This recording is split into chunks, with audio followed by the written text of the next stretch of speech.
అన్నిటికీ పరాకాష్ట ఏమిటి అని అంటే ఈ 17 మెడికల్ కాలేజీలను కూడా స్కాములు చేస్తూ అమ్మేయడం. ఇది క్లైమాక్స్, హైట్ ఆఫ్ కరప్షన్ అంటే ఇదే.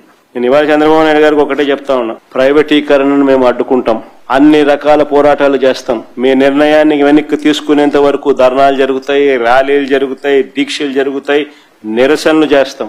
నేను కూడా అక్కడక్కడ పార్టిసిపేట్ కూడా చేస్తా. అన్ని రకాలుగా దీన్ని అడ్డుకునే కార్యక్రమం, అడ్డుకునే ప్రయత్నం జరుగుతుంది. ఇన్ని చేసినా కూడా పొరపాటును మీరు బరి తెగిస్తే మాత్రం ఒకటే ఒకటి చెప్తా ఉన్నా, ఎవరైనా టెండర్లలో పార్టిసిపేట్ చేయండి, ఎవడైనా రాండి, కానీ ప్రతి ఒక్కరికి వార్నింగ్ ఇస్తా ఉన్నా. రేపు పొద్దున మేము వచ్చిన తర్వాత రద్దు చేస్తాం, మళ్ళీ వెనక్కి తీసుకుంటాం. ఇది మాత్రం ఖచ్చితంగా అందరూ గుర్తుపెట్టుకోమని. అంటే యాక్చువల్ గా మీ అందరికీ తెలుసండి, జగన్మోహన్ రెడ్డి ఎప్పుడు కూడా మైండ్ గేమ్ ఆడతాడు.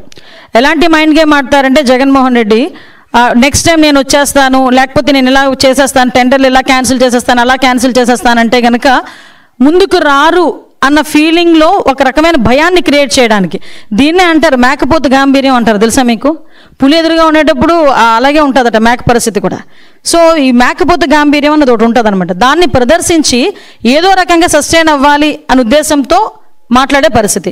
నేను ఒకటే అంటున్నా, అసలు పగటి కళ్ళ కన్నా ఎక్కువైపోయింది జగన్మోహన్ రెడ్డి. గవర్నమెంట్ మన ప్రజలకు కూడా అర్థమయ్యే పరిస్థితి కనిపిస్తూ ఉంది. సో అలాంటి వాటిలో మేము భయపడాల్సిన అవసరం లేదు.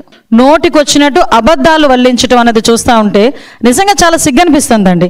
ఈరోజు సుమారుగా 8,500 కోట్లు మెడికల్ కాలేజ్ నిర్మాణానికి అవసరమైన మొత్తం వ్యయమైతే ఓవరాల్గా చూసుకుంటే కేవలం 5 ఏళ్లలో ఖర్చు పెట్టింది 1,450 కోట్లు.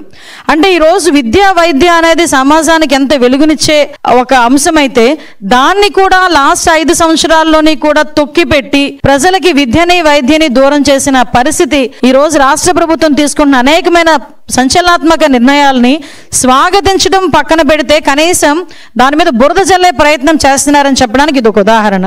అంటే ఈరోజు పీపీపీ మోడల్ అనేసరికి ఎందుకు ఉలిక్కి పడుతున్నాడో నాకు అర్థం కావట్లేదు. పీపీపీ మోడల్ అంటే పబ్లిక్ ప్రైవేట్ పార్ట్నర్షిప్ అండి.